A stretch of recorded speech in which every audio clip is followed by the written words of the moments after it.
Hey everybody, so listen, we are living in an age of quiet quitting, Zoom fatigue. I don't know if you all have heard the term like quiet firing as well. There's this kind of retention roulette that seems to be happening. And there's also a lot of return to work mandates that are being issued out there. Where is that leaving us? And while for most leaders, we are trying to throw more perks at the problem, at the end of the day, the smart leaders are the ones who are asking a different kind of question. They're asking, what kind of workplace experiences or environment do I want to actually be creating for the team that I serve? I'm Dr. Laci C. Robbins of Robbins Nest Consulting, and I want to say welcome to another episode of the Grace Over Grind podcast. I am so excited that you're here on today, and I want to invite you now to like, share, subscribe, and be sure to pass this on to another leader that you know who could use this information on today. And so as I'm thinking a lot about civility, well, in essence, civility is the new competitive advantage. This is something that a lot of people they tend to kind of mix up, right? This isn't the surface level, Girl Scout kumbaya, gather everybody around the campfire kind of kindness. This is not the let's be nice type of mandates that you might have received or been issued before, but in fact, this is real, measurable, and leadership modeled activities. So this one is for the leaders out there. Civility does not equal kindness. I know. Civility is about tone, is not about tone policing. And civility is also not about keeping people comfortable. It's about practicing. It's about practicing respect during a disagreement. It's about clarity in communication, which means you, in essence, have to really understand and know what it is that you desire and what your focus is. And it's about consistency in the expectations. You have to be able to set the expectations for yourself before you start to issue them to other people. And how do we do that? We do that through modeling. So where kindness says, don't upset anyone, I don't want people to be mad at me, civility actually says, let's be honest and respectful, even when it's hard.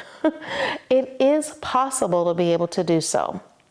So why does it matter most? And why does it matter more than ever when we know we have the great gray wave that's coming with all of the retirees? We also know that we're dealing with people that are really trying to decide, is this the right office for me? So the war on talent continues. And when we have all of these things that we're keeping in mind, the hybrid versus in-person offices, everyone who's working virtually. I just had a meeting earlier today, and the individual I was connecting with was in Arizona, and members of his team were as far as Hawaii, Florida, and Utah. So when all of these people are working still virtually and the hybrid offices, this can actually lead to incivility. And then incivility leads to withheld feedback, passive aggressive tensions, team disagreements, and even leadership burnout, because you are playing a mad game of whack-a-mole trying to keep up with everything that's happening. Now, you all know I love the research. Your girl with her background in neuroscience, specifically metacognitive theory, thinking about how leaders specifically think and apply different situations. I got to bring the research in here for you. So, according to SHRM, those are the HR folks, if you're not familiar with them, and Harvard, the Business Review, which I love, incivility is actually costing companies not millions, but billions in lost revenue each year due to lost productivity, due to attrition, and individuals with having a damaged reputation. Do you know that according to SHRM, to replace one individual costs $31,250 $50. Now imagine what you could be doing with that in your bottom line if you had those dollars to earmark and place elsewhere. You're losing that $31,250 in time, in resources, in having to hire, the whole search for the next best employee, also going through the process of onboarding and productivity. These are all dollars that are being lost simply because of incivility. Culture isn't what's posted on the wall, but it's actually what's whispered following your next meeting. I'm Dr. Laci C. Robbins of Robbins Nest Consulting, a learning and leadership development firm located in Milwaukee, Wisconsin. And here's the thing that's nobody's talking about. You see, too many mid-sized companies think they have great culture. Why? Because it looks good on paper. If you take a look at the core values, period, there they are, posted for everyone to see. DEI statements, check, they've been printed for all of us to be able to review. Company perks, plenty to go around. But here's the truth. Culture is shaped by what leaders tolerate, what gets repeated, and also what gets ignored. I'd like to be able to partner with you so that we can take a closer look at your culture. What exactly is being developed? Sign up today for your complimentary culture map, where we will take a deep dive together to determine where are the areas that your culture is thriving and where are those spots that, well, if we don't do something about it, could really end up hurting the company as a whole. Let's be sure and connect soon by clicking down below or even visiting now robbinsnestconsulting.com. I look to see you soon. So, civility isn't just about being nice, and it's not just something nice to have in the office, but it really is a performance multiplier. It's an opportunity for you to multiply yourself and multiply the efforts of the office simply because you are able to tap into real world results. So, in a recent client engagement, I worked with a mid-sized team that was struggling with low morale and high turnover. We took the time to look at their civility compass and really be able to decide what was happening, right? What were the key earmarks or the key items that were popping up that were causing this impact, especially when it came to the high turnover. No one in the company was staying more than a year, and we were trying to figure out, well, why? So their solution was more culture trainings. We must be losing or coming up with something with culture. And don't get me wrong, your girl is all about culture, and culture is definitely important. But in their particular case, the real issue and the opportunity gap was civility. They were missing the mark on how they could be engaging better with one another. So once we established, like, what do the norms need to be? How do we desire to work with one another? What is it that is going to allow us to be successful? How do we desire to show up? Something as simple as being able, if we're on Zoom, all cameras are on, no Friday afternoon meetings, started to go a really long way. And so we looked at norms around communication. We looked at norms around accountability. If I see something, say something, right? If there's something that I disagree with, let's talk about it in this meeting, not the meeting after the meeting.